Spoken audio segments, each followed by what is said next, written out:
యోహాను సువార్త 13వ అధ్యాయము మొదటి నుంచి. తాను ఈ లోకములో నుండి తండ్రి వద్దకు వెళ్ళవలసిన గడియ వచ్చానని యేసు పస్కా పండుగకు ముందే ఎరిగినవాడే లోకములోనున్న తన వారందరినీ ప్రేమించెను, అంతము వరకు ప్రేమించెను. వారు భోజనము చేయుచుండగా ఆయనను అప్పగింపవల్లని సీమోను కుమారుడగు ఇస్కరియోతు యోధ హృదయంలో అపవాది ఇంతకుముందు ఆలోచన పుట్టించి ఉండెను. గనుక తండ్రి తన చేతికి సమస్తము అప్పగించెనని, తాను దేవుని యొద్ద నుండి బయలుదేరి వచ్చననియు దేవుని యొద్దకు వెళ్ళవలసి ఉన్నదనియు యేసు ఎరిగి భోజన పంక్తిలో నుండి లేచి తన పై వస్త్రము అవతల పెట్టివేసి ఒక తువాలు తీసుకొని నడుమునకు కట్టుకొనెను. అంతటా పల్లెములో నీళ్లు పోసి శిష్యుల పాదములు కడుగుటకు తాను కట్టుకొని ఉన్న తువాలు తుడుచుటకును మొదలు పెట్టాను. చిన్న ప్రార్థన చేసుకుందాం. దినం దేవుడు మనతో మాట్లాడలాగున. పరిశుద్ధుడైన మా తండ్రి, నీ ఘనమైన పరిశుద్ధమైన నామానికి వందనాలు. మా జీవితాల్లో నీ వాక్యాన్ని దినం మరలా ధ్యానించడానికి మాకు అనుగ్రహించిన ఈ మంచి సమయాన్ని బట్టి వందనాలు. నీ ప్రేమను ఈ దినం మేము ధ్యానించుచుండగా ప్రభా, మాకు కావలసిన ఆత్మీయ సహాయం మీరు అనుగ్రహించండి. ఆత్మ నేర్పు మాటలతో ప్రభా, ఈ దినం మేము ఈ వాక్యాన్ని ధ్యానించుకోవడానికి సహాయం చేయండి. మా జ్ఞానము, మా వివేకము నీ ప్రేమను వివరించడానికి సరిపోదు. పరిశుద్ధాత్మ సహాయంతోనే ఈ కార్యాన్ని మేము ఇదనం జరిగించగలము. ప్రభువా, దయచేసి ఇక్కడ ఉన్న ప్రతి ఒక్కరిని నీ ప్రేమతో సంధించమని ప్రార్థన చేస్తా ఉన్నాం. ఎవరము వచ్చిన వారం వచ్చినట్లు వెళ్ళిపోకుండా సహాయం చేయండి. ఇక్కడ ఉన్న ప్రతి ఒక్కరి హృదయాలు నీ పరిశుద్ధాత్మ స్వాధీనంలో మీరు ఉంచుకోండి. వాక్యం వినుచుండగా యోగ్యమైన హృదయం దయచేయండి ప్రభువా. దాన్ని సాత్వికముతో అంగీకరించడానికి సహాయం చేయండి. ఎక్కడ దుష్టుడు వాక్యాన్ని త్రోసివేయకుండా కఠినమైన హృదయాన్ని మీరు తీసివేసి నీ ఆత్మశక్తితో నింపి నడిపించండి. యేసు నామములో ప్రార్థించి వేడుకొనిచున్నాం తండ్రి, ఆమేన్. ఇది మన అంశము దేవుని ప్రేమ.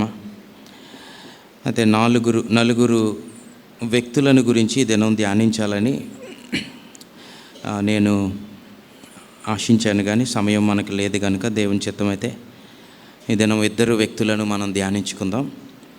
యేసు ప్రభు జీవితంలో చివరిగా 4 ప్రాముఖ్యమైన వ్యక్తులను ఆయన వ్యక్తిగతంగా దర్శించాడు. భూమి మీద ఉన్న ఎవ్వరూ కూడా అలాంటి వ్యక్తులను దర్శించరు, ప్రేమించలేరు. ఆ పరిస్థితిలో వారి పక్షాన నిలబడలేరు. 4 వ్యక్తులను ప్రభు ఏర్పరచుకున్నాడు. వారికి తన ప్రేమను అంతము వరకు చూపించాడు. ఎక్కడా కూడా లోపము లేని ప్రేమను చూపించాడు. ఈ 4 కూడా ప్రభుని దూషించిన వారు. యోధా ప్రభుని అప్పగించాడు. బరబ్బా బందిపోటు దొంగ, నరహంతకుడు, అల్లర్లకు కారకుడు. అయితే ప్రభు బరబ్బా స్థానంలో నిలబడ్డాడు. మరణములో నరకపు అంచుల్లో ఉన్న దొంగని రక్షించడానికి సిలువలో ఆ దొంగ కొరకు ప్రభు వేలాడాడు. ఆ తర్వాత ఆ శతాధిపతిని కూడా ప్రభు దర్శించాడు. కనుక మొట్టమొదటి అంశము తృణీకరింపలేని ప్రేమ. ఇది యోధా జీవితంలో మనం చూస్తాం. రెండవది మన స్థానములో నిలబడ్డాడు. బరబ్బా జీవితంలో ఇది మనం చూస్తాం. మూడవది మరణములోను వీడని ప్రేమ. మరణములో కూడా ఆ వ్యక్తి చేయి పట్టుకున్నాడు ప్రభు. నాలుగవది మరణమును జయించిన ప్రేమ. ఆ శతాధిపతిని రక్షించాడు. కాల్విన్ అనే భక్తుడు యేసు ప్రభు యొక్క కృపను వివరిస్తూ ఇర్రెసిస్టిబుల్ గ్రేస్ అనే మాట వాడాడు తన సిద్ధాంతంలో. దాన్ని చాలామంది అర్థం చేసుకోవడం రాక రకరకాల అబద్ధ బోధల వైపు దాన్ని తీసుకొని వెళ్ళారు. ఇర్రెసిస్టిబుల్ గ్రేస్ లేక తృణీకరింపలేని కృప, ప్రేమ అని రాస్తూ ఇలా వివరించాడు. అదేంటంటే, ఒక వ్యక్తి దేవుణ్ణి ఎంత వద్దనుకున్నా, ఒక వ్యక్తి దేవుని ఎంత అపహాసం చేసినా, మోసం చేసినా, ద్రోహం చేసినా, ఇంకా నాకు వద్దని వెనక్కి తిరిగి ప్రభు మీద ఉమ్మి వేసిన ఈ ప్రేమను ఎవరు తృణీకరించలేరు అనే మాట చెప్పాడు. ఈ ప్రేమను ఎవరు ఆపలేరు అనే మాట చెప్పాడు. భూమి మీద ఏ శక్తి ఈ ప్రేమను ఆపలేదు. అందుకే దానికి ఒక పేరు పెట్టాడు, ఏంటంటే ఇర్రెసిస్టిబుల్ గ్రేస్ అనే పేరు పెట్టాడు. అయితే అతి ప్రాముఖ్యమైనది ఏంటంటే, ఇంత తృణీకరింపలేని ప్రేమను యోధా తృణీకరించాడు. ఇది సంఘానికి ఒక అద్దము లాంటి, ఒక మనందరికీ ఒక గొప్ప హెచ్చరిక. కనుక ఈరోజు ఇంత ప్రేమను యోధా ఎలా తృణీకరించగలిగాడు, తర్వాత ఆ ముగ్గురి జీవితాల్లో ఆ ప్రేమ ఎలాగ వారిని రక్షించిందో కూడా మనం ధ్యానించుకుందాం. మొట్టమొదటిది యోధా జీవితంలోనికి వెళ్దాం. దేవుని ప్రేమ చివరి వరకు అవకాశాలు ఇచ్చింది. మనం చదివితే మొదటి వచనంలో, లోకములో ఉన్న తన వారిని ప్రేమించి వారిని అంతము వరకు ప్రేమించెను అనే మాట రాశాడు. చివరి వరకు అవకాశాలు ఇస్తూ వచ్చాడు, యోధాని ప్రేమించాడు. ఎప్పుడు ఎక్కడ కూడా యోధాని ప్రభు ఖండించినట్లు మనం చూడం. ప్రేమతోనే యోధాని గెలవడానికి ఇష్టపడ్డాడు. ఎన్నో గొప్ప అవకాశాలు ఇచ్చాడు. ఒక ప్రాముఖ్యమైన ఒక అవకాశం ఆఖరిగా యోధా కొరకే ఒక ప్రత్యేకమైన కార్యాన్ని చేస్తున్నాడు. అదేంటంటే, యోధా పాదాలు పట్టుకున్నాడు ఆ రాత్రి.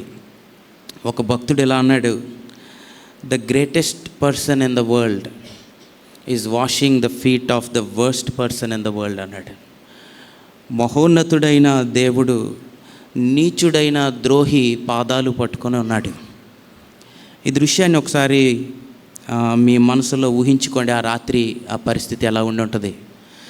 ప్రభు యోధా పాదాలు పట్టుకొని, నేను అనుకుంటా ఉన్నాను, పరలోకములో ఉన్న కెరూబులు, సెరూపులు, కొన్ని కోట్ల మంది పరిశుద్ధులు ఆ రోజు అందరూ ప్రభువుని చూస్తూ ఉన్నారు. అదొక చిన్న గదిలోనే జరుగుతూ ఉంది. పరలోకమంతా చూస్తూ ఉంటే ఆ ఘనతంతా ప్రక్కన పెట్టాడు ప్రభు. ఎవరు ఏమనుకున్నా పర్వాలేదు అనుకున్నాడు. కానీ ప్రభు యోధాని బ్రతిమిలాడడం మాత్రం, పాదాలు పట్టుకోవడం మాత్రం ఒక్కసారి కూడా ఆలోచించి వెనకడుగు వేయలేదు. ఇక్కడ ఒక ప్రాముఖ్యమైన అంశాన్ని మనం ధ్యానించాలి. అదేంటంటే, ప్రభు యొక్క ఊహించలేని తగ్గింపు గురించి మనం ధ్యానిస్తాం. ప్రభు యొక్క ప్రేమను మనం ధ్యానిస్తాం ఈ సందర్భంలో చాలాసార్లు. కానీ గమనించండి, ఊహించలేని మానవ జ్ఞానానికి మించిన ప్రేమను ప్రభు ఎందుకు చూపిస్తున్నాడంటే, ఊహించలేని మానవ జ్ఞానానికి అందని నిత్యత్వములోనికి యోధా జారిపోబోతూ ఉన్నాడు. ఏ మనిషి నిత్యత్వాన్ని గురించి ఆలోచిస్తే అది ఏ మనిషికి అంతు చిక్కదు. ఈ భూమి మీదే కొన్ని సమస్యల గురించి ఆలోచించినప్పుడు దాని అంతు మనకు చిక్కదు. అంతగా ప్రభు బ్రతిమలాడుతున్నాడంటే, ప్రభు యొక్క మనసులో ఉన్న ఆ నిత్యత్వాన్ని గురించిన భయంకరమైన పరిస్థితి మీరు ఆలోచించాలి. 3.5 సంవత్సరాలు యోధాని ప్రభుతో తిప్పుకున్నాడు. నేను ఇలా అనుకుంటా ఉన్నాను, సంవత్సరానికి 365 రోజులు ఉంటే, పోనీ ఒక 6 నెలలు ప్రక్కన పెడితే, ఒక 1000 దినాలు ప్రతిరోజు దేవుని వాక్యాన్ని విన్నాడు యోధా. బైబిల్లో ఈ యోధాని ధ్యానిస్తూ ఉన్నప్పుడు ప్రతి ఉపమానాన్ని ధ్యానిస్తూ ఉంటే, ప్రతి ఉపమానంలో యోధాకి ఒక మాట కనబడతా ఉంది. అక్కడ ఎన్నో ఉపమానాలు చెప్పాడు. వెర్రివాడైన ఒక ధనవంతుడి గురించి చెప్పాడు. ఒకడు లోకమంతా సంపాదించుకొని తన ప్రాణాన్ని పోగొట్టుకుంటే ఏమి ప్రయోజనం? ఆ మాట చెప్పినప్పుడు యోధాని చూసుండుంటాడు ప్రభు. యోధా, ఒకడు లోకమంతా సంపాదించుకోవచ్చు, తన ప్రాణాన్ని పోగొట్టుకుంటే ఏమీ ప్రయోజనం? విత్తనాలు విత్తే ఉపమానం చెప్పాడు ఒకరోజు ప్రభు. అందులో చెప్తూ కొన్ని విత్తనాలు ముళ్ళ పొదల్లో పడ్డాయి. ముళ్ళ పొదలు ఏంటి అని అంటే, మత్తయి సువార్తలో అన్నాడు, ఐహిక విచారాలు, ధనమోహము ఆ వాక్యాన్ని అణిచివేసింది అన్నాడు. మార్కు సువార్త 4వ అధ్యాయము 19వ వచనంలో అన్నాడు, ఇతరమైన అపేక్షలు లోపల చొచ్చి వాక్యాన్ని అణిచివేసింది అనే మాట అన్నాడు. లోకా సువార్తలో రాస్తూ అన్నాడు, ఈ జీవన సంబంధమైన విచారాల చేత, ధనభోగముల చేత అణిచివేయబడింది అని చెప్పాడు. కనుక ఈ మాటలు యోధాతోనే మాట్లాడుతూ ఉన్నాడు. ఈ లోక సంబంధమైన విచారాలు, ధనభోగాలు. 30 నాణ్యాలకి ఆ రోజుల్లో ఏమొస్తుంది అనేది నేను చదువుతూ ఉంటే, 30 నాణ్యాలకి ఒక చిన్న స్థలం వస్తుందంట. ఆ స్థలంలో తర్వాత మరలా ఇల్లు కట్టుకోవడానికి కూడా అది సరిపోదు, ఒక చిన్న స్థలం. అంటే ప్రభువుని అమ్మేయడానికి ఒక చిన్న స్థలం కొనుక్కుంటే చాలు అని అనుకున్నాడు. ఐహిక విచారాలు. తప్పిపోయిన ఆ గొర్రె ఉపమానం చెప్పినప్పుడు కూడా యోధా గురించే ప్రభు ఆలోచించుండి ఉంటాడు. యోధా 99 మంది బాగానే ఉన్నారు, ఒక వ్యక్తి తప్పిపోయాడు, కాపరి మాట వినలేదు, ముళ్ళ పొదల్లో చిక్కుకున్నాడు. కానీ కాపరి వెతుక్కుంటూ వస్తూ ఉన్నాడు. బహుశా యోధా చనిపోవడానికి వెళ్తున్నప్పుడు ఆ కొండల్లో నడుచుకుంటూ వెళ్తుంటే ఈ ఉపమానం యోధాకి గుర్తు రావాలని అనుకున్నాడేమో ప్రభు. తప్పిపోయిన కుమారుడు గురించి చెప్పాడు ప్రభు. ఆ కుమారుడు డబ్బు సంచి పట్టుకొని, యోధా దగ్గర కూడా డబ్బు సంచి ఉంది, ఆ కుమారుడు డబ్బు సంచి పట్టుకొని దూరదేశానికి వెళ్ళిపోయాడు. ఆ దూరదేశంలో పాపం చేయడానికి ఇష్టపడ్డాడు. అయితే మరలా తిరిగి వచ్చినప్పుడు తండ్రి యోధాను కౌగిలించుకున్నాడు. పరిగెట్టుకుంటూ కుమారుడి దగ్గరికి వెళ్ళాడు. యోధా, నువ్వు ఎప్పుడు మరలా నా దగ్గరికి రావాలనుకున్నా నువ్వు వచ్చేయచ్చు. ఇదిగో దానికి ఒక గొప్ప సూచన ఏంటంటే, ఈరోజు నీ పాదాలు నేను కడుగుతా ఉన్నాను. చివరిగా అప్పగిస్తున్నప్పుడు కూడా చెలికాడా అన్నాడు, స్నేహితుడా అనే మాట వాడాడు. ఎన్ని ఉపమానాలు, ఎన్ని ప్రసంగాలు, స్వస్థతలు చేశాడు, దయ్యాలు వెళ్ళగొట్టాడు. క్రీస్తుతోనే ఉన్నాడు కానీ క్రీస్తుకు చెందని వ్యక్తిగా ఉన్నాడు. ఈరోజు మన హృదయాల్లో ఒక ప్రశ్న వేసుకుందాం. మనము క్రీస్తుకు చెందిన వ్యక్తులమా, లేక క్రీస్తు దగ్గరికి వచ్చి కూర్చున్నామా? చాలామంది యోధా గురించి ఇలా ప్రశ్న వేశారు. ఏంటంటే, యోధా దయ్యాలు ఎలా వెళ్ళగొట్టాడు, యోధా ఎలా స్వస్థతలు చేశాడు?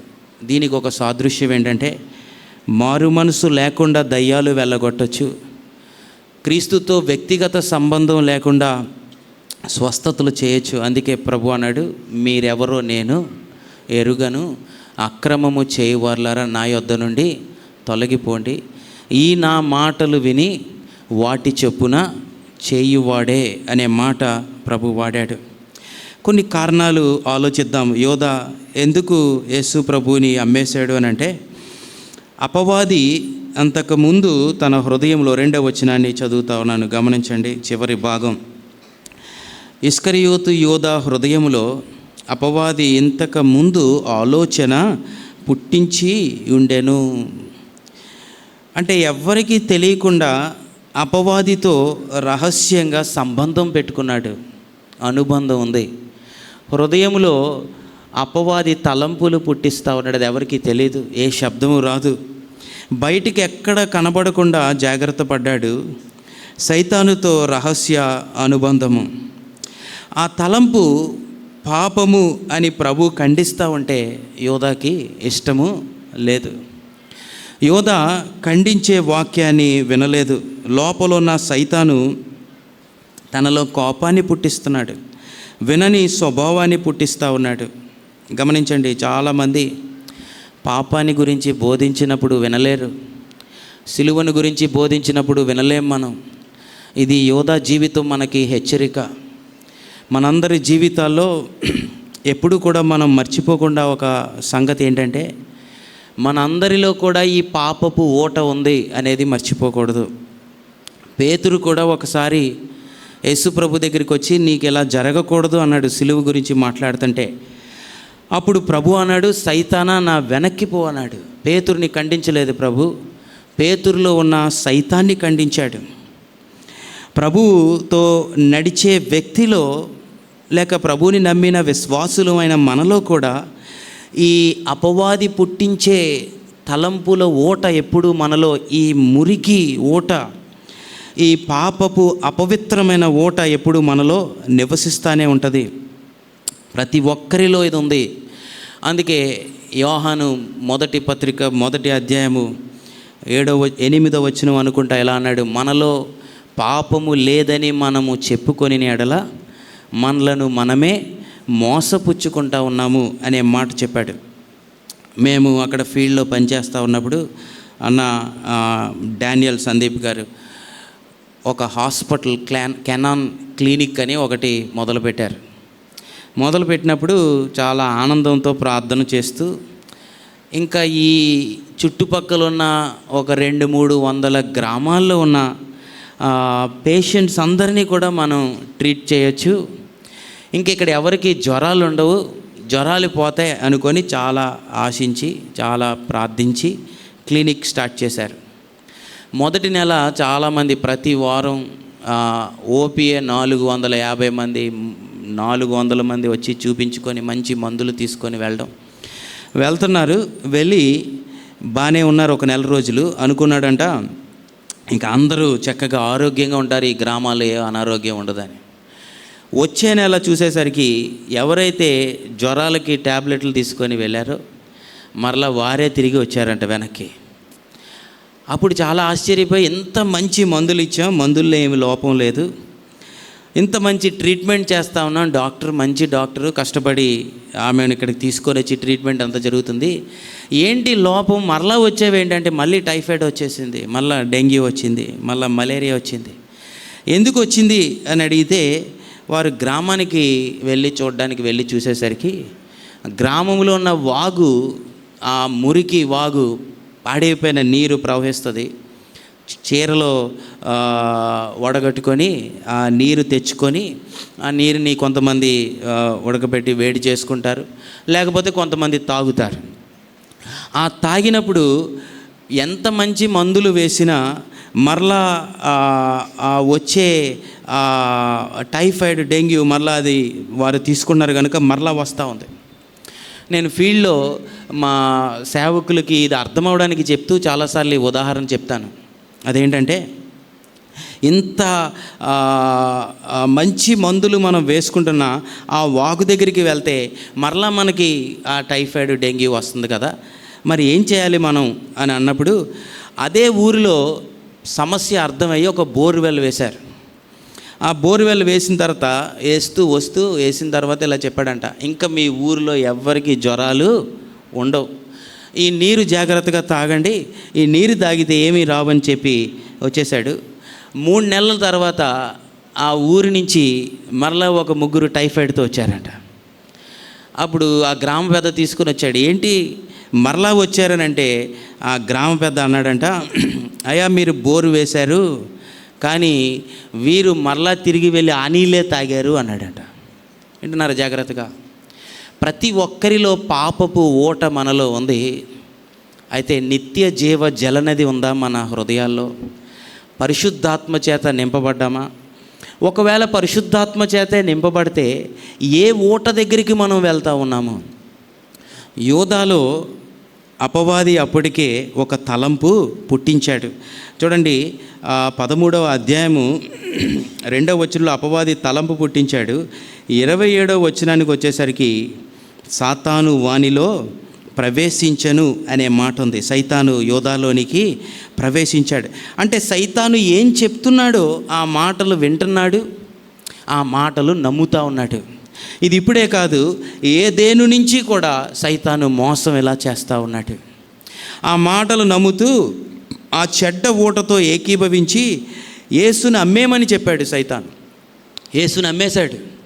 అమ్మేసిన తర్వాత సైతాన్ అన్నాడు, నిరపరాధి రక్తాన్ని అమ్మేశావు, ఇంక నువ్వెందుకు పనికిరావు, నువ్వు చనిపో అన్నాడు. వినండి జాగ్రత్తగా, ఎన్ని అబద్ధాలు సైతాను చెప్తా ఉన్నాడు. అమ్మేమని చెప్పింది సైతాను, నువ్వెందుకు పనికిరావు అని చెప్పింది సైతాను, ఇంకా వ్యర్థము నువ్వు బ్రతకడం, నువ్వు చనిపో అనే మాట చెప్పాడు. వింటున్నారు జాగ్రత్తగా? ఇది సైతాను యొక్క అబద్ధాల ఓట. వాడు చెప్పిన జీవితంలోనికి మనం వెళ్ళడానికి వీలు లేదు. వాడి మాటలు నమ్మడానికి వీలు లేదు. వాడు అబద్ధికుడు, అబద్ధాలకు జనకుడు. ఆ మాటలు విని నడుచుకుంటూ వెళ్ళిపోతూ ఉన్నాడు. ఒక అనవసరమైన లోకానుసారమైన దుఃఖాన్ని పుట్టించాడు. ఇది మరణానికి దారి తీసింది. నువ్వు యేసు ప్రభుని అప్పగించేశావు. ఈ భూమి మీద నువ్వు జీవించడానికి నువ్వు ఎందుకు, ఏ యోగ్యత లేనివాడవు అని యాకోబు భక్తుడు ఈ దురాశల గురించి రాస్తూ మొదటి అధ్యాయము 14-15 వచనాల్లో దురాశ గర్భము ధరించి పాపానికి అంటది, దురాశ చేత ఏడవబడి అనే మాట ఉంది. అంటే ఈ తలంపు యోధాని ఈడ్చుకుంటూ తీసుకొని వెళ్ళిపోతూ ఉంది. దాన్నే నమ్ముతా ఉన్నాడు. అవునా, నేను ఎందుకు పనికిరాని వ్యక్తిని? అవును, నిజమే. సైతాను చెప్తా ఉన్నాడు, అది దేవుడు చెప్పట్లేదు. చాలామంది ఈ దినాల్లో ఆత్మహత్యలు చేసుకోవడానికి కారణం ఏంటంటే ఈ అబద్ధపు సైతాను మాటలు వినడం. నువ్వు ఎందుకు పనికిరావు, దేవుడు ఆ మాట చెప్పాడు. చూడండి, అదే రోజు అదే రాత్రి ఇంకొక వ్యక్తి కూడా యేసు ప్రభుని అప్పగించాడు, లేక యేసు ప్రభుకి ద్రోహం చేశాడు. ఇంకా యోధా అయితే, నేను అనుకుంటున్నాను, ఇది వ్యక్తిగతంగా నా అభిప్రాయం, యోధా యేసు ప్రభు ఎవరని దగ్గరికి వెళ్ళి ముద్దు పెట్టుకొని ఇనే ప్రభు అన్నాడు. పేతురైతే ఆయన ఎవరో నాకు తెలియదు అన్నాడు. ఆయన నాకు తెలియదని ఒట్టు పెట్టుకున్నాడని ఉంది. ఆయనను శపించాడని ఉంది. వింటున్నారు జాగ్రత్తగా. అయితే పేతురులో ఈ ఓట ఉన్న ప్రభు మాటలు పేతురులో ఉన్నాయి. ఆ రాత్రి ప్రభు పేతురుతో అన్నాడు, పేతురు, నేను నీ పాదాలు కడగకపోతే నీతో నాకు పాలు లేదు. అంటే దాని అర్థం, నువ్వు నా దగ్గరికి వచ్చి నీ పాపాన్ని ఒప్పుకుంటే, నీ బలహీనత ఒప్పుకుంటే నేను ఖచ్చితంగా నిన్ను క్షమిస్తానన్న మాటలు పేతురు చెవిలో, పేతురు హృదయంలో ఆ మాటలు వినబడతా ఉంటే పేతురు పరిగెట్టుకుంటూ ప్రభు దగ్గరికి వెళ్ళాడు. యోధా సైతాను మాట విని లోకానుసారమైన దుఃఖముతో మరణం వైపు వెళ్ళిపోయాడు. వినండి జాగ్రత్తగా. ఒక భక్తుడు ఇలా రాశాడు. ఆది కాల సంఘం 2వ శతాబ్దంలో ఉన్న భక్తులు పేతురు గురించి ఇలా రాశారు. పేతురు కంట 2 కళ్ళల్లో ఎప్పుడు 2 చారలు ఏర్పడిపోయినాయి అంట. ప్రతిరోజు ఏ గ్రామం వెళ్ళినా, ఏ ఇంటికి వెళ్ళినా ఉదయాన్నే 3 గంటలకి కోడి కూయంగానే లేచి భయంకరంగా ఏడ్చేవాడంట. గుండెలు బాదుకొని ఏడ్చేవాడంట. అయ్యో ప్రభువా, నేను నిన్ను అప్పగించేశాను ప్రభువా, ఈ పశ్చాత్తాపం నా జీవితంలో చివరి వరకు ఉండని ప్రభువా, ఈరోజు నేను నిన్ను అప్పగించకుండా ఉండడానికి సహాయం చేయి. ఏదైనా ఇంటికి వెళ్తే ఇలా అడిగేవాడంట, మీ ఇంటిలో ఏమైనా కోడి ఉందా అని అడిగేవాడంట. లేకపోతే ఆ ఇంటి నుంచి వేరే ఇంటికి వెళ్ళేవాడంట. ఆ ఇంటిలో ఒకవేళ కోడి ఉంటే 3 అయ్యేసరికి 4 అయ్యేసరికి కోడి కూయంగానే భయంకరంగా ఏడ్చేవాడంట. గుండెలు బాదుకొని ఏడ్చేవాడంట. ఆది సంఘంలో ఉన్న ఆ సంఘ పెద్దలు ఇలా రాశారు, పేతురు కలల్లో 2 చారలు ఏర్పడిపోయినాయి. ఎప్పుడు ఎక్కడ కోడి కూసినా ప్రసంగం ఆఫ్ చేసి ఏడ్చేవాడంట. ఎందుకంటే ఈ దుఃఖము దేవుని వైపు నడిపించింది. ఇది దైవ చిత్తానుసారమైన దుఃఖము. యవనస్తులు లేక జీవితంలో ఏదైనా అనవసరమైన పనులు మన జీవితంలో సైతాను చెప్పినప్పుడు చేసి ఇక్కడ కూర్చొని ఉన్నావేమో. ఈరోజు నీ దుఃఖమంతా దేవుని దగ్గరికి నువ్వు తీసుకొని వెళ్తే, ఈరోజు ప్రభు దగ్గరికి నువ్వు రావాలని ప్రభు మరలా నీతో మాట్లాడుతున్నాడు. అందుకే నా యొద్దకు వచ్చి వారిని నేను ఎంత మాత్రము త్రోసివేయను. ప్రయాసపడి భారం మోసుకొనుచున్న వారులారా నా యొద్దకు రండి, నేను మీకు విశ్రాంతి. ఇక్కడ ఒక మాట మాట్లాడుతున్నాడు. మళ్ళీ ఆ వాక్యాన్ని మనం చదువుకుందాం. చూడండి 3వ వచనంలో, తండ్రి తన చేతికి సమస్తమును అప్పగించెనని, తండ్రి తన చేతికి సమస్తమును అప్పగించాను. వినండి జాగ్రత్తగా. మరలా తండ్రి యొద్దకు నేను బయలుదేరి వెళ్ళవలెనని యేసు ఎరిగి అనే మాట ఉంది. అంటే దాని అర్థం 2 విషయాలు ఇక్కడ ప్రాముఖ్యంగా మనం ఆలోచించాలి. ఒకటి, తండ్రి నాకు అప్పగించాడు అనే మాట చెప్తున్నాడు. అంటే ప్రభు ఒక బాధ్యత మాట్లాడుతున్నాడు. ప్రతి ఆత్మ నాకు దేవుడు అప్పగించిన బాధ్యత అంటున్నాడు.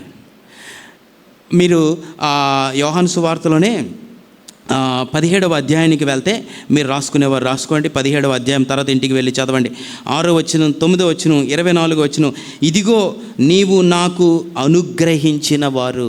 ఇదిగో అనే మాట ప్రతిసారి వాడాడు. నీవు నాకు అనుగ్రహించిన వారు, నీవు నాకు అప్పగించిన వారు అనే మాట ప్రభు చెప్తా ఉన్నాడు. వినండి జాగ్రత్తగా. మన ఆత్మ రక్షణ బాధ్యత యేసు ప్రభు మీద ఉంది.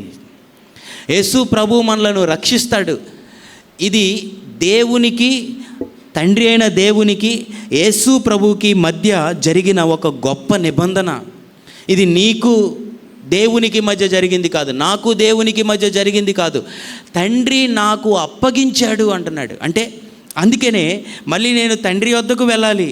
వెళ్ళగానే తండ్రి అడుగుతాడు, యోధాని ఏం చేసావని, యోధాని క్షమించావా, యోధాని ప్రేమించావా అని అడుగుతాడని అప్పటికే అన్నీ ఎరిగి తండ్రి వద్దకు బయలుదేరాలని తెలిసి తండ్రి ముందు పరిపూర్ణుడిగా నిలబడాలని యోధా పాదాలు కడుగుతూ ఉన్నాడు.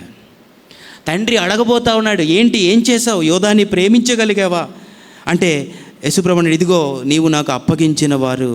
యోధాతో చివరికి ఒక మాట అన్నాడు ప్రభు. ఏమన్నాడంటే, ఆ మాటకు అర్థం నేను ఎలా అనుకుంటా ఉన్నాను, పైకి ఒక మాట అన్నాడు, లోపల చాలా అనుకుని ఉంటాడు ప్రభు. ఏమన్నాడు, యోధా ఇంక నీ గురించి నేనేమీ చేయలేను యోధా, నేను చేయవలసినవన్నీ నీ కోసం నేను చేశాను, నీ పాదాలు కూడా పట్టుకున్నాను యోధా అని బయటకు ఒక మాట అన్నాడు. యోధా ఇంకా నువ్వు అది చేయాలి అని అనుకుంటే నువ్వు చేయాలనుకున్నది చెయ్యి, వెళ్ళిపో అన్నాడు. దీన్ని భక్తులు భ్రష్టత్వం అన్నారు, అపాస్టసీ, భ్రష్టత్వము. దేవుడు ఒక వ్యక్తిని తన ఇష్టానికి విడిచిపెట్టడం, నీ ఇష్టం ఇంకా వెళ్ళిపో అని దేవుడు అనడం భూమి మీద అన్నిటికంటే బహు భయంకరమైనదని థామస్ వాట్సన్ అనే భక్తుడు అన్నాడు. రోమిలకు పౌలు రాస్తున్నాడు, దేవుడు వారి భ్రష్ట మనసుకు అప్పగించాడు అనే మాట ఉంది. ఇంకా అంటే దేవుడు ఇంక నేను ఏమీ చేయలేను, ఇంకేం చేయాలి, నా ప్రాణాన్ని ఇచ్చాను, నేను ప్రాణం పెట్టాను, నీ కాళ్ళు పట్టుకున్నాను నేను యోధా, ఇంకా నా దగ్గర ఏమీ లేదు, ఆఖరి రక్తపు బొట్టు కూడా ఇచ్చేసాను, ఇంకెంతకంటే భూమి మీద ప్రేమ ఏది లేదు. అయితే యోధా తను చేయాలి అనుకున్నదే చేస్తా ఉన్నాడు. ఎందుకు అని అంటే తన జీవితంలో ఒక అబద్ధాన్ని నమ్మాడు, ఒక మోసాన్ని నమ్మాడు, ఒక మోసగాడితో, అపవాదితో రహస్య సంబంధం పెట్టుకొని ఉన్నాడు. ఇక్కడే కూర్చొని ఉన్నావు. ఈ రెండు విషయాలు జాగ్రత్తగా ఆలోచించు. అయితే నువ్వు దేవుని సంబంధివి, లేకపోతే ఎక్కడో రహస్యంగా ఏదైనా పాపంలో ఉన్నావేమో. ప్రభు నీతో మాట్లాడుతూ ఉన్నాడు ఈరోజు.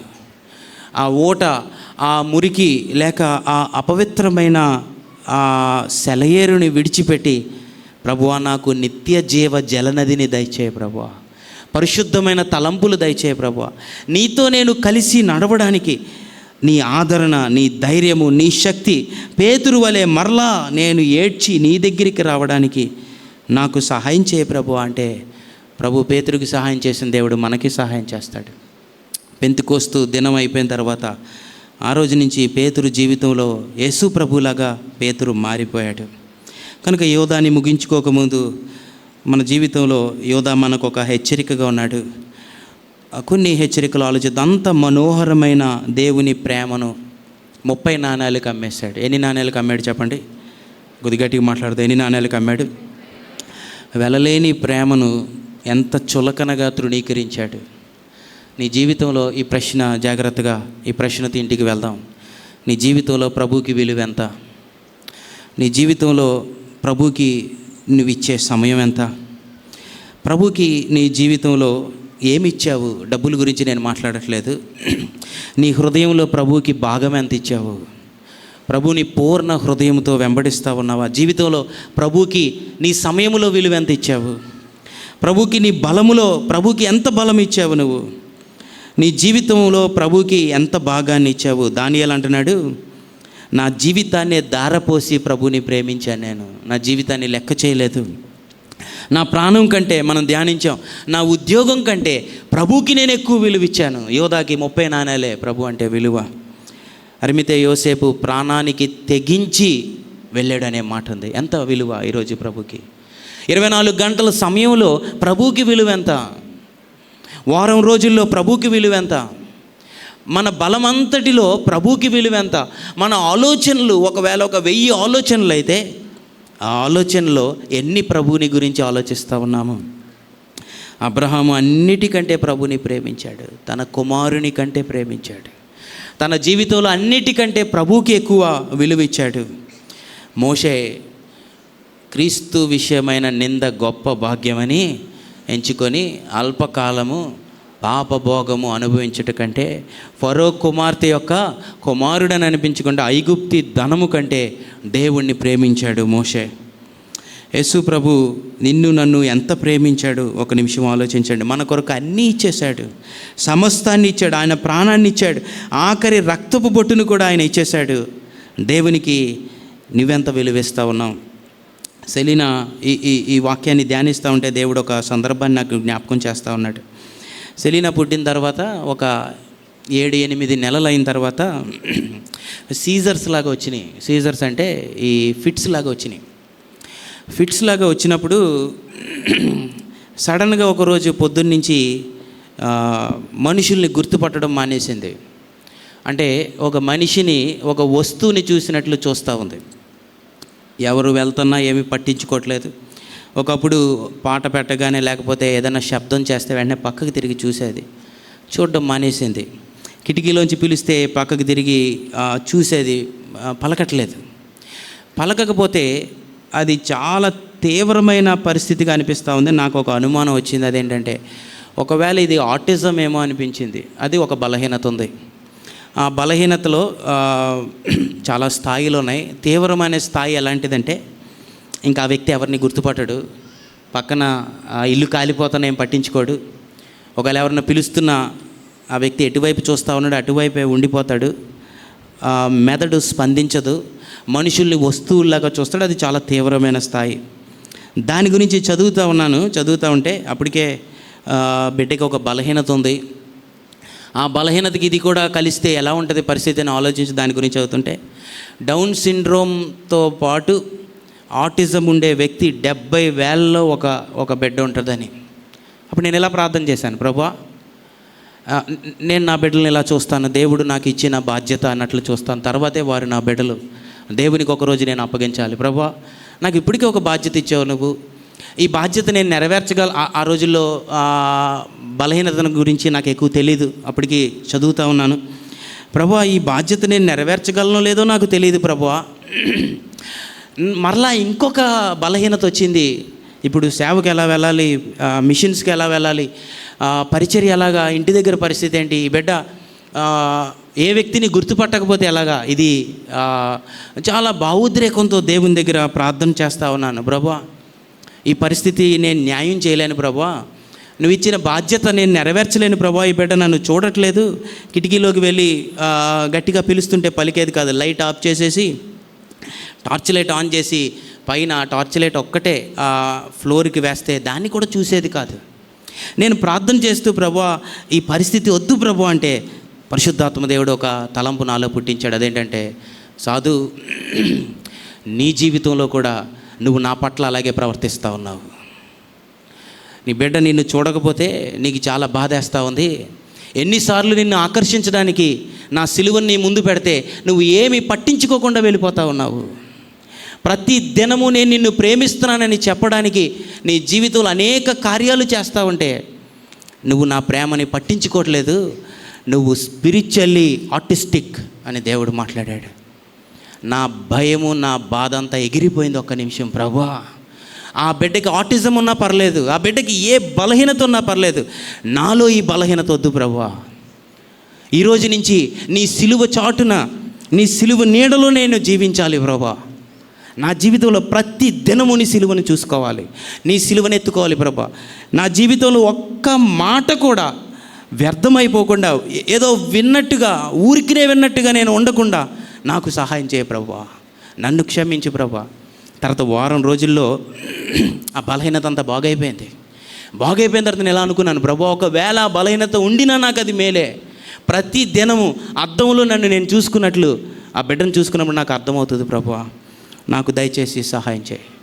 జాగ్రత్త వినండి, ఎంతమంది ఇక్కడ ఆత్మీయంగా ఆటిస్టిక్గా ఉన్నాము. దేవుడు ఎన్ని మేలులు ఎన్ని కార్యాలు, యోబు అన్నాడు లెక్కలేనని అద్భుత కార్యాలు దేవుడు చేస్తూ ఉన్నాడు, ఏమి పట్టించుకోకుండా వెళ్ళిపోతూ ఉన్నాము. పాదాలు పట్టుకొని ఏడుస్తూ ఉంటే యోధాకి కనబడట్లేదు, అంతగా ప్రేమిస్తూ ఉంటే ముద్దు పెట్టుకొని ఆ పరమాత్ముడిని ఆ మహోన్నతుడిని అమ్మేస్తూ ఉంటే చెలికాడా స్నేహితుడా అంటే ఏమీ కనబడట్లేదు. జోబిలో ఉన్న ఆ 30 నాణాలు శబ్దమే వినబడతా ఉంది. దేనిని బట్టి ఈరోజు దేవుని విలువను ప్రక్కన పెట్టేశావు. ఈరోజు దేవుడు నీతో మాట్లాడుతున్నాడు వ్యక్తిగతంగా. దేవునికి విలువెంత మన జీవితంలో? మనల్ని పుట్టించిన దేవుడు, మనకి ప్రాణం ఇచ్చిన దేవుడు, మన జీవితంలో ప్రతిదీ అనుగ్రహించిన దేవుడు, ఆయన తల్లి గర్భములో పిండముగా ఉన్నప్పుడు మనలను చూసిన దేవుడు, మనల్ని ఏర్పరచుకున్న దేవుడు, మనలను కనికరించిన దేవుడు, ప్రతి దినము క్షమిస్తున్న దేవుడు, భరిస్తున్న దేవుడు, ఆయన మనలను ఆకర్షించడానికి ప్రతిరోజు ప్రయత్నిస్తూ ఉన్నాడు. ఎంత దేవుని వైపు మనం చూస్తూ ఉన్నాం. నేను రాత్రి ఈ ఆప్థమాలజీ కళ్ళు చూసే డాక్టర్ గారితో మాట్లాడుతూ ఒక ప్రశ్న అడిగాను. ఎందుకంటే ఎక్కడో ఒకటి చదివాను. అదేంటంటే, ఒక పెన్సిల్ బాగా షార్ప్ చేసి బాగా చెక్కి ఒక చుక్క పెడితే అంత చిన్న చుక్క, మిల్లీమీటర్ అనే చిన్న చుక్క మెదడులో ఉన్న ఏ నరం దగ్గర ఉండకూడదో ఆ నరం దగ్గర ఒకవేళ ఉంటే శాశ్వతంగా ఒక వ్యక్తి అంధుడైపోతాడంట. ఆ చిన్న చుక్క, ఆ మిల్లీమీటర్ ఉన్న చిన్న చుక్క మెదడులో అడ్డుంటే ఒక వ్యక్తి జీవితకాలం పక్షవాతంతో బాధపడాల్సి వస్తుందంట. నాకు అనుమానం వచ్చి ఫోన్ చేశాను. ఆ డాక్టర్ గారు కూడా ఇక్కడ ఉన్నారు. డాక్టర్ గారు, ఇది నిజమేనా? ఒక చిన్న చుక్క ఒక వ్యక్తిని, ఈ భూమిని చూడకుండా తన కళ్ళు అంధత్వం కలుగు చేయగలదంటే ఆయన అన్నాడు, అవునన్నా, ఆ చిన్న చుక్క ఒకవేళ కానీ ఉండకూడని ఆ స్థలంలో ఉంటే ఇంక నీకు ప్రపంచం కనపడదు అన్నాడు. ఇంకొక భక్తుడు ఆ విషయాన్ని వివరిస్తూ, only 1 dot but it can blind the entire world అన్నాడు. ఒక చిన్న చుక్కే నీ ప్రపంచం అంతటినీ కూడా నిన్ను అంధుడుగా చూడకుండా చేయగలదు అన్నాడు. అంటున్నారు జాగ్రత్తగా. 30 నాణాలు తన కళ్ళ ముందు పెట్టుకున్నాడు. ఆ 30 నాణాలు యోధ క్రీస్తు ప్రేమ చూడకుండా తన జీవితంలో అంధుడుగా చేసేసింది. యోధ యేసుప్రభు అంటా ఉన్నాడు, ఐహిక విచారాలు వద్దు, ఈ నీ జీవితంలో ఈ జల్సాలు వద్దు, నీ జీవితంలో ధనభోగముల చేత నీ జీవితంలో అణిచివేయబడతా ఉన్నావు యోధ అంటే ఏమీ కనబడట్లేదు. మన జీవితంలో ఏం పెట్టుకున్నాం ఈరోజు? పరిశుద్ధాత్మ దేవుడు నీతో మాట్లాడుతూ ఉన్నాడు. అది నీకే తెలుసు, అది నాకే తెలుసు. ప్రభువా, నిజమే ప్రభువా, నేను నా జీవితంలో దీన్ని పెట్టుకుని ఉన్నాను ప్రభువా. నా జీవితంలో నేను ఇలాంటి భయంకరమైన అడ్డుని కలిగి ఉన్నాను ప్రభువా. దయచేసి నన్ను విడిపించు ప్రభువా అని అంటే దేవుడు మన జీవితంలో దాని నుంచి విడిపించి మనలను నిత్య రాజ్యంలోనికి తీసుకెళ్లాలని ఆయన ఇష్టపడతా ఉన్నాడు. వింటున్నారా జాగ్రత్తగా? యోధ జీవితంలో ఒక్క చిన్నది అడ్డు పెట్టుకున్నాడు. మన జీవితంలో అడ్డేంటి? ఈరోజు ప్రభు బలలో పాలు పంపులు పొందుకుంటా ఉన్నాం. ఈరోజు ఎక్కడి నుంచి బయటికి యోధాలాగా వెళ్దామా? లేకపోతే ఎక్కడి నుంచి బయటికి క్రీస్తు స్వారూప్యంలో వెళ్దామా? ఆయన శరీరాన్ని తీసుకుంటా ఉన్నప్పుడు, ప్రభువా నీ స్వారూప్యంలోనికి నన్ను మార్చు ప్రభువా. ఆయన రక్తాన్ని త్రాగుతూ ఉన్నప్పుడు, ప్రభువా నా జీవితంలో నీ వ్యక్తిత్వముతో నన్ను నింపు ప్రభువా అని అంటే దేవుడు తన వ్యక్తిత్వంతో మనలను నింపాలని ఆశిస్తూ ఉన్నాడు. మన జీవితాలని మార్చాలని ఆశిస్తూ ఉన్నాడు. గమనించండి, ఏ ఒక్కరు ఇక్కడ ఉన్న ప్రతి ఒక్కరు, ఏ ఒక్కరు నశించిపోకూడదని దేవుడు మనతో మాట్లాడుతూ ఉన్నాడు. ఇంకొకటి ఆలోచించండి, అలాంటి భయంకరమైన యోధా పాదాలే పట్టుకున్నాడు. నిన్ను నన్ను రక్షించడా? నీ ప్రార్థన నా ప్రార్థన వినడా? నువ్వు ఎవరో తెలియదని ఒట్టు పెట్టుకొని శపించిన పేతురు మరలా తిరిగి వస్తే పేతుర్ని కౌగిలించుకున్నాడు, పేతుర్ని దగ్గరికి చేర్చుకున్నాడు. నీ ప్రార్థన నా ప్రార్థన వినడా? సైతాను అబద్ధికుడు. దేవుడు నీ ప్రార్థన వినడని చెప్తాడు, నీ జీవితం ఎంతే అని చెప్తాడు. అది నిజమైన తీర్పు కాదు. ఈరోజు యేసు ప్రభు దగ్గరికి ఆయన శరీరాన్ని, ఆయన రక్తాన్ని పట్టుకుని వద్దాం. ప్రభువా నీ జీవముతో నన్ను నింపు ప్రభువా, నీ శక్తి నీ బలముతో నన్ను నింపు ప్రభువా, దయచేసి నన్ను దర్శించు ప్రభువా అంటే దేవుడు మనల్ని దర్శించడానికి ఇష్టపడతా ఉన్నాడు. అదే ఈరోజు దేవుడు మనతో మాట్లాడుతూ ఉన్నాడు. యోధాని కూడా నేను విడిచిపెట్టలేదు, నిన్నెందుకు విడిచిపెడతాను? నాకు నీ పట్ల ఒక బాధ్యత ఉంది, తండ్రి నాకు అప్పగించాడు. గమనించండి, రేపటి దినం దేవుని తీర్పులో మనం నిలబడినప్పుడు, ఒకవేళ నేను నిలబడినప్పుడు నా పక్షాన దేవుడు నిలబడబోతా ఉన్నాడు. ఒక భక్తుడు ఇలా అన్నాడు, నేను తీర్పులో నిలబడను, నా స్థలంలో నా పేరు పిలిచినప్పుడు యేసు ప్రభు వచ్చి నిలబడతాడు అన్నాడు. అప్పుడంట అక్కడున్న వారందరూ ఇలా అడుగుతారంట. ఏమని అడుగుతారంటే, ఏడి పలానా వ్యక్తి, ఏడి సాధు, ఏడి సాధు పేరు పిలిస్తే నువ్వు వచ్చావేంటి అని అడిగితే అప్పుడు యేసు ప్రభు ఇలా అంటాడంట, సాధు తన జీవితాన్ని భూమి మీద జీవించలేదు, సాధు జీవితాన్ని నాకు ఇచ్చేశాడు, సాధు జీవితాన్ని నేను జీవించాను కనుక ఏదైనా లెక్క అడిగితే నన్ను అడగండి, నేను సమాధానం చెప్తాను, నేను లెక్క చెప్తాను. అప్పుడు ఆ భక్తుడు అన్నాడు, మరి నువ్వెక్కడున్నావని అంటే ఆ భక్తుడు అన్నాడు, నా జీవము క్రీస్తులో కూడా దాచబడింది. నేను క్రీస్తులో నిలబడ్డాను. క్రీస్తులో మనము పరిపూర్ణులము. క్రీస్తులో మన జీవితాలు దాచబడ్డాయి. మనలను ఏ బాధ ఏమీ చేయలేదు, మనల్ని ఏ నిరుత్సాహం ఏమీ చేయలేదు. క్రీస్తులో మన రక్షణ సంపూర్ణమైంది. క్రీస్తు మన జీవితాల కొరకు సమస్తాన్ని నెరవేర్చి ఆ సిలువలో సమాప్తమైనదని పలికాడు. బహుశా నేను అనుకుంటా ఉన్నా, యోధ ఒక్కరోజు బ్రతికుండుంటే, ఆ ఉదయం ఇంకొక 2-3 గంటలు బ్రతికుండుంటే, ఒకవేళ యోధ ఆ కల్వరి గిరి వైపు నడుచుకొని వచ్చిండుంటే, ఈ ఒక్క మాట వినుంటే యోధ మారిపోయి ఉండేవాడేమో. తండ్రి, వీరేమి చేస్తున్నారో వీరెరుగరు గనుక వీరిని క్షమించు. 2 చేతులు చాచి ఆ రోజు యేసు ప్రభు యోధా వైపు చూస్తా, ఆ పర్వత శిఖరం మీద ఆయన వేలాడుతున్నప్పుడు ఆ యోధ ఏ కొండ మీద ఆత్మహత్య చేసుకున్నాడు, ఏ కొండ మీద వేలాడుతూ ఉండి పడిపోయాడో, ఆ కొండ వైపు చూసి యోధా యోధా, ఒక్క 2 గంటలు ఆగలేకపోయావా యోధా? ఇంకొక మాట మరలా నీతో మాట్లాడి ఉండేవాడిని కదా, ఇంకొకసారి మరలా నిన్ను సంధించేవాడిని కదా. యోధా, ఎందుకు సైతాను మాట విన్నావు? ఈరోజు ప్రభు మరలా మనతో మాట్లాడుతూ ఉన్నాడు. ఒక్కసారి ఆ కలువరి సిలువ వైపు చూద్దాం. ప్రభువా, ఈరోజు నీ వైపు చూస్తూ ఉన్నాను ప్రభువా. నీ బలహీనత అంతా దయచేసి దేవుని దగ్గర అప్పగించుకో. ఏది నీకు అడ్డొస్తూ ఉంది? అది నీ అలవాట. బహుశా ఒక 20-30 సంవత్సరాల నుంచి దేవుని దగ్గరికి వస్తూ ఉన్నావు. ఆ ఒక్క అలవాటుని విడిచిపెట్టలేకపోతా ఉన్నావేమో. ఈరోజు ప్రభు అంటున్నాడు, ఆ అలవాటు అంతటి నుంచి నేను నిన్ను విడిపించగలను. ఆ క్రీస్తు రక్తాన్ని త్రాగుతున్నాడు. ప్రభువా, పాపమును జయించిన రక్తం ఇది, మరణాన్ని జయించిన రక్తం ఇది. ప్రతి సమస్య, ప్రతి శోధన, ఇబ్బంది, ఇరుకు, ఈ భూమి మీద ఉన్న ప్రతి పరిస్థితిని జయించిన ఆ నీ శక్తిని నేను తీసుకుంటున్నప్పుడు దానికి సాదృశ్యంగా ప్రభువా, నీ శక్తితో నన్ను నింపు ప్రభు అంటే, దేవుడు తన శక్తితో మనలను నింపాలని ఆశిస్తూ ఉన్నాడు, మనలను దర్శించాలని ఆశిస్తూ ఉన్నాడు. ఈరోజు ప్రభు దగ్గరికి వెళ్దాం. ప్రతి ఒక్కరూ కూడా తలలు వంచి మోకరిద్దాం. మిగతా 3 అంశాలు వచ్చే ఆదివారం మనం ధ్యానించుకుందాం. ప్రతి ఒక్కరూ తలలు వంచి మోకరించి ఒక చిన్న ప్రార్థన చేసుకుందాం. దేవుని బలలో మనం పాలు పంపులు పొందుకోబోతూ ఉన్నాం. దేవుడు మన జీవితాలు ఏదైనా దర్శించడానికి మాట్లాడాడు. యోధా పాదాలు కడిగిన దేవుడు నీ ప్రార్థన ఎందుకు ఆలకించడు? సైతాను తలంపులు ప్రక్కన పెట్టి ఈ క్షణం సైతాను యొక్క ఆ ఓటను ప్రక్కన పెట్టి ఈరోజు ప్రభువా నీ దగ్గరికి వస్తూ ఉన్నాను. ప్రభువా, నీ ఆత్మతో నన్ను నింపు ప్రభువా, నీ శక్తితో నన్ను నింపు ప్రభువా. అడుగుదాం, ప్రతి ఒక్కరు ప్రార్థన చేద్దాం. ప్రభువా, నిజమే, నువ్వు నన్ను ఆకర్షించడానికి ఎన్నోసార్లు ప్రయత్నం చేస్తూ ఉంటే నేను నీ వైపు చూడట్లేదు ప్రభువా. నేను నిన్ను ప్రక్కన పెట్టాను ప్రభువా. తండ్రి, నేను ఆత్మీయంగా ఈ ఆర్టిస్టిక్ వ్యక్తిగా నేను ఉంటా ఉన్నాను ప్రభువా. నన్ను క్షమించి ప్రభువా. ఎటువైపు వెళ్ళిపోతా ఉన్నా, ఒక్క చిన్న చుక్క, ఒక చిన్న డాట్ ఒక వ్యక్తిని శాశ్వత కాలం చూడకుండా అంధుడు ఎలా చేయగలదో, నీ జీవితంలో ఏదైనా అడ్డు పెట్టుకున్నావా దేవుడిని చూడకుండా? నీ జీవితంలో ఏదైనా అనవసరమైంది నీ జీవితంలో అడ్డు పెట్టుకున్నావా? దేవుడిదేనో నీతో మాట్లాడుతూ ఉన్నాడు. అది నీ స్నేహం అవ్వచ్చేమో. అమ్మ, ప్రార్థన చేయి. చెల్లి, తమ్ముడు, ప్రార్థన చేయి. దేనికి బానిస అయిపోయావు? 30 నాణాలు జోబులో పెట్టుకొని తిరుగుతూ ఉన్నాడు. ఎక్కడికి వెళ్ళాడు? ఆలోచించు. ఈరోజు ఎక్కడికి వెళ్తావు నువ్వు నీ జీవితంలో? అమ్మ, ఆలోచించు. తమ్ముడు, ఆలోచించు. అన్న, ప్రార్థన చేయి. ఏది అడ్డొచ్చింది దాన్ని దయచేసి తీసుకో, దాన్ని దయచేసి తీసివే, ప్రభువుకి అప్పగించు.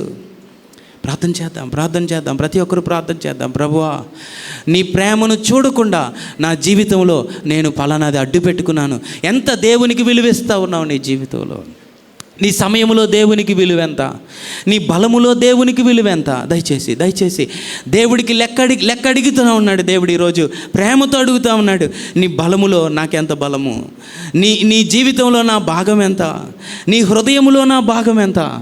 ఏం చెప్తాను దేవునితో? ప్రభువా, నిజమే, నా జీవితంలో నీకు స్థలమే లేదు ప్రభువా. నేను నిన్ను ప్రక్కన పెట్టేశాను ప్రభువా. నా జీవితంలో నీకు సమయమే లేదు ప్రభువా. నా జీవితం అంతా అనవసరమైన చూస్తూ ఉన్నాను, అనవసరమైన వింటున్నాను, మాట్లాడుతున్నాను. ప్రభువా, నన్ను క్షమించు ప్రభువా. అడుగుదాం, ప్రతి ఒక్కరు అడుగుదాం. ప్రభువా, దేవుడు ఎన్ని అవకాశాలు ఇస్తూ ఉన్నాడు, ఎన్ని అవకాశాలు, అవకాశం వెంబడి అవకాశం. ఒక రోజు వచ్చింది, అవకాశాలు అయిపోయినాయి. వింటున్నావా జాగ్రత్తగా? ఒకవేళ ఈరోజే నాకు ఆఖరి అవకాశమేమో. యోధాకి తెలీదు ఆ రాత్రి చనిపోతాడని. యోధాకి అదే ఆఖరి రాత్రి, అదే ఆఖరి రోజు యోధాకి దేవుడు బ్రతిమలాడుతున్నాడు, యోధా చెల్లికాడా, యోధా ఆగు, వెళ్ళిపోవద్దు, యోధా ఆగు, వెళ్ళిపోవద్దు, ఆగు. దేవుడు ఈరోజు నీతో చెప్తా ఉన్నాడు, దయచేసి ఇంకొక అడుగు ముందు వేయకు, ఆగి ప్రభు వైపు చూడు, ప్రభు సిలువ వైపు చూడు. నీకోసం 2 చేతులు చాచి, తండ్రి వీరిని క్షమించు అని మాట్లాడుతున్నాడు. నీ పట్ల, నీ ఆత్మ పట్ల ఆయనకు ఒక బాధ్యత ఉంది. నిన్ను అంతం వరకు నడిపిస్తాడు ఆయన. నిన్ను పరలోకము చేర్చే బాధ్యత ఆయనకు ఉంది. అందుకే అంటున్నాడు, తండ్రి నీవు నాకు అప్పగించిన వారు ఇదిగో, నేను వారిని విడిచిపెట్టలేదు, వారిని అంతము వరకు ప్రేమించాను, వారిని అంతము వరకు విడిచిపెట్టలేదు అని చెప్తా ఉన్నాడు. నిన్ను అంతము వరకు విడిచిపెట్టడు. యోధాని విడిచిపెట్టని దేవుడు నిన్ను ఎందుకు విడిచిపెడతాడు? సైతాను అబద్ధపు మాటలు వినొద్దు. సైతాను నిరుత్సాహాన్ని పుట్టిస్తాడు. ఇంకెందుకు పనికిరావు, నువ్వు చనిపో, ఎందుకు పనికిరాని వ్యక్తివి నువ్వు, నీ జీవితంలో నువ్వు ఎందుకు బ్రతుకుతున్నావు, ఇంకా వ్యర్థము అంటే వాడు తీర్పులు వినొద్దు దయచేసి. ఈరోజు ప్రభు అన్నాడమ్మా, నీ కొరకు నేను ప్రాణం పెట్టాను, నువ్వు నాకు ఎంతో విలువైన వ్యక్తివి, నీ పట్ల నాకు ఒక బాధ్యత ఉంది, నేను నిన్ను పుట్టించాను, నీ తల్లి గర్భములో నేను నిన్ను పిండముగా ఉన్నప్పుడు చూశాను, నా చేతులు నిన్ను నిర్మించాయి, నేను నిన్ను అంతము వరకు తీసుకొని వెళ్తాను. ఈ భూమి శాశ్వతం కాదు యోధా, 30 నాణాలతో ఈ భూమి మీద ఏం చేసుకుంటావు యోధా, నిన్ను పరలోకం వరకు తీసుకొని వెళ్తాను. దొంగతో ప్రభు అన్నాడు, నేడే నువ్వు నాతో కూడా ఉంటావు. దేవుడు సహవాసాన్ని కోరుకుంటా ఉన్నాడు. దయచేసి ఒక్క నిమిషం మన జీవితాల్లో దేవునికి చోటు లేకపోతే ఈరోజు ప్రార్థన చేస్తా, ప్రభువా నా హృదయం అంతటితో ఈరోజు నిన్ను ఆహ్వానిస్తూ ఉన్నాను, నా బలమంతటితో నేను నిన్ను సేవిస్తాను ప్రభువా, నా జీవితంలో ఏదో ఒక మూలన కాదు ప్రభువా, నా జీవితం అంతటితో నిన్ను సేవిస్తాను ప్రభువా. పౌలు అంటున్నాడు, జీవించువాడను నేను కాదు, క్రీస్తే నా యందు జీవిస్తా ఉన్నాడు. ఎంత గొప్ప ధన్యత! ఎందుకు మన జీవితాల్లో అనవసరంగా మనము జీవించి ఇన్ని బాధలు, ఇన్ని కష్టాలు, ఇంత భారం ఎందుకు మోసుకోవాలి? ఈరోజు ప్రభు అంటున్నాడు, ప్రయాసపడి భారం మోసుకొని చున్నవారా, నీ శోధనలు, నీ బాధలు, నీ అలవాట్లు ప్రతిదీ కూడా ప్రభు దగ్గర తీసుకొని ఆ సిలువ దగ్గర ఆ మూటంతా విడిచిపెట్టి ఈరోజు ప్రభువా నీ సిలువ దగ్గరికి వస్తా ఉన్నాను, ఇంకా నాకు వేరే దిక్కు లేదు ప్రభు అంటే ప్రభు నీ భారాన్ని ఆయన మీద వేసుకోబోతా ఉన్నాడు. ఈరోజు నుంచి నీ జీవితాన్ని మార్చబోతా ఉన్నాడు. ఈరోజు నుంచి నీ జీవితాన్ని నూతనపరచబోతా ఉన్నాడు. నీ జీవితాన్ని నూతన సృష్టిగా ఆయన చేయబోతా ఉన్నాడు. ప్రభువా అలాంటి ధన్యకరమైన జీవితంలోనికి నన్ను నడిపించవని ఒక్కసారి అడుగు ప్రభు. ఈ ఒక్క ప్రార్థన చేస్తే నీ చేయి పట్టుకోబోతా ఉన్నాడు. ఇదేదో పెద్ద ప్రార్థన అవసరం లేదు, ఇదేదో కొండంత విశ్వాసం అవసరం లేదు, ఆవగింజంత విశ్వాసం, చిన్న కోరిక నీ హృదయంలో. ఇప్పటివరకు ప్రార్థన చేయలేదేమో, ఇప్పటివరకు ఏదో అలాగే కూర్చొని ఉన్నావేమో, ఈ ఒక్క ప్రార్థన చేయి ఈరోజు. ఒక్క ప్రార్థన, ప్రభువా నా చేయి పట్టుకోవా చాలు. ప్రభు నీ చేయి పట్టుకోపోతా ఉన్నాడు. ప్రభువా నేను నడవలేనంటే ప్రభు అన్నాడు, నేను నడిపిస్తాను నేను. ఈ ఒక్క మాట ప్రభుతాను అంతగా చివరి వరకు ఒక్క తలంపు యోధా కానీ ప్రభువా నన్ను క్షమించను ఉంటే యోధా చేయి పట్టుకొని బయటికి లాగేసేవాడు ప్రభు. ఈరోజు ఒకవేళ నరకపు అంచుల్లో నడుస్తూ ఉన్నావేమో, లేక ఈరోజు మరణపు అంచుల్లో నడుస్తూ ఉన్నావేమో, ఈరోజు చెప్పు ప్రభుతో, ప్రభువా నా చేయి పట్టుకోవా ప్రభువా, నేను జారిపోతా ఉన్నాను, జిగటగల దొంగ ఊబిలో ఉన్నాను ప్రభువా, నిజమే అది నేనే ప్రభువా, ఎన్నోసార్లు నాతో మాట్లాడావు, నేను పట్టించుకోలేదు ప్రభువా, ఎన్నోసార్లు నన్ను దర్శించావు, ఎన్నో ప్రమాదాల నుంచి తప్పించావు ప్రభువా, ఎన్నో మరణాల నుంచి తప్పించావు ప్రభువా. ఎందుకు తప్పిస్తున్నాడు, ఎందుకు ఇన్ని అవకాశాలు ఇస్తున్నాడు, ఎందుకు పాదాలు పట్టుకున్నాడు అని అంటే భయంకరమైన నిత్యత్వం ఉంది. అది మనిషి జ్ఞానానికి అందని భయంకరమైన బాధ, వేదన, దుఃఖము. అంత భయంకరమైన పరిస్థితిలోనికి నువ్వు దిగజారిపోకూడదని ప్రభు ఎంత తగ్గించుకున్నాడు, ప్రభు ఎంతగా మాట్లాడుతున్నాడు. ప్రతిసారి ప్రతి దినము మాట్లాడుతున్నాడు. ప్రభువా ఈరోజు నాకు అర్థమైంది ప్రభువా, నువ్వు నన్ను ఎందుకు ప్రేమిస్తున్నావో అర్థమైంది ప్రభువా. అమ్మా దయచేసి ఈరోజు అన్న, అక్క, తమ్ముడు, చెల్లి, ఈరోజు దేవుని ప్రేమను తృణీకరించుకు. ఆయన నీ కోసం ప్రాణం పెట్టాడంటే ఆలోచించు, ఆయన ప్రేమ ఎంత గొప్పది, నీ నిర్ణయం ఎంత ప్రమాదకరమైంది, సైతానుతో సంబంధం ఎంత ప్రమాదకరమైంది, అలవాటులు ఎంత ప్రమాదకరమైనవి, అపవిత్రమైన జీవితం ఎంత ప్రమాదకరమైంది, అక్రమము ఎంత ప్రమాదమైనది. అందుకే ప్రభు ఎంతగా తగ్గించుకున్నాడంటే ఆయన తగ్గింపు, ఊహించలేని ప్రేమ చూపిస్తున్నాడు. ఎందుకంటే ఊహించలేని నిత్యత్వము కాసుకొని ఉంది, అగాధము కాసుకొని ఉంది. ప్రభువా, నాకు అర్థమైంది ప్రభువా, ఈరోజు నాకు ఈ లోక ధనమోహాలు వద్దు ప్రభువా, ఐహిక విచారాలు వద్దు ప్రభువా, ఈ జీవన సంబంధమైన విచారాలు వద్దు ప్రభువా, ధనభోగాలు వద్దు ప్రభువా, నా జీవితంలో సుఖము సౌఖ్యము కాదు ప్రభువా, నువ్వేం చెప్తే అది చేస్తాను, నన్ను ప్రేమించేవాడు నా ఆజ్ఞ గైకొంటాడు అన్నాడు. ప్రభువా, ఈరోజు నుంచి నిన్ను ప్రేమిస్తున్నానని నా జీవితంలో నా క్రియల ద్వారా చూపిస్తాను. పరిశుద్ధుడా, నీకు వందనాలు తండ్రి. మా జీవితాల్లో ఎన్ని అవకాశాలు, వేల అవకాశాలు ప్రభువా, ఎన్నో అవకాశాలు ఇస్తూ ఉన్నావు. ఎన్నోసార్లు నిన్ను పట్టించుకోకుండా మేము ప్రక్కకి వెళ్ళిపోతా ఉన్నాం. మమ్ములను క్షమించు. నీ సిలువ నీడలో మమ్ములను నడిపించు ప్రభువా. నీ సిలువ ఆ దృశ్యము మా కళ్ళ ముందు ప్రతిదినం ఉండడానికి సహాయం చేయండి. యోధ 30 నాణాలు తన కళ్ళ ముందు పెట్టుకొని ప్రభువా, నిత్యత్వములో ఆ నిత్య రాజ్యాన్ని, ఆ పరలోక రాజ్యాన్ని, ఆ మహోన్నతమైన నీ మహిమను చూడలేకపోయాడు ప్రభువా. ఇక్కడ ఎవరైనా ఒక వ్యక్తి ఒకవేళ తన కళ్ళ ముందు లోకాన్ని పెట్టుకొని ఉన్నారేమో ప్రభువా, దయచేసి దాన్ని తృణీకరించి దాన్ని తుడిచివేసే భక్తిలోనికి నడిపించండి. నిన్ను చూడడానికి సహాయం చేయండి. విశ్వాస నేత్రాలు దయచేయండి. నీ మహిమను చూడడానికి, మా బహుమానాన్ని చూడడానికి, మా నిత్యత్వాన్ని చూడడానికి మా నేత్రాలు తెరవమని ప్రార్థన చేస్తా ఉన్నాం. తృణీకరింపలేని ప్రేమకై వందనాలు ప్రభువా. మేము ఎన్నిసార్లు వద్దని అనుకున్నా మమ్మలను వెంబడించావు ప్రభువా, మా వెనకాల వచ్చావు ప్రభువా. నాయన, నువ్వు మాకు అవసరం లేదని మా క్రియల ద్వారా నిన్ను అసహించుకున్నా మా వెనకాల వచ్చావు ప్రభువా. ఈ రోజు వరకు వస్తా ఉన్నావు ప్రభువా. నువ్వు అలా రావడానికి మాలో ఏ యోగ్యత లేదు ప్రభువా. అసలు నువ్వు రావాల్సిన అవసరమే లేదు ప్రభువా. నీ ప్రేమను అర్థం చేసుకోవడానికి సహాయం చేయండి. నీ ప్రేమను బట్టే మమ్మలను వెంబడిస్తూ ఉన్నావు. నీ ప్రేమను బట్టి మమ్మలను విడువక శాశ్వతమైన ప్రేమతో ప్రేమించావు. విడువక మా ఎడల కృప చూపిస్తూ ఉన్నావు. ఈరోజు ఎవ్వరం ఇక్కడి నుంచి ప్రభువా తండ్రి నిన్ను తృణీకరించకుండా వెళ్ళిపోకుండా, యోధా వలె ఆ రొట్టె ద్రాక్షరసం తీసుకొని వెళ్ళిపోయినట్లు వెళ్ళిపోకుండా ప్రభువా, క్రీస్తు స్వారూప్యముతో నింపబడి ఇక్కడి నుంచి మేము వెళ్ళడానికి సహాయం చేయండి. నీ ప్రియకుమారుడు, మా ప్రభు రక్షకుడు, పరిశుద్ధుడైన యేసుక్రీస్తు నామములో ప్రార్థించి వేడుకొనుచున్నాం తండ్రి. ఆమేన్.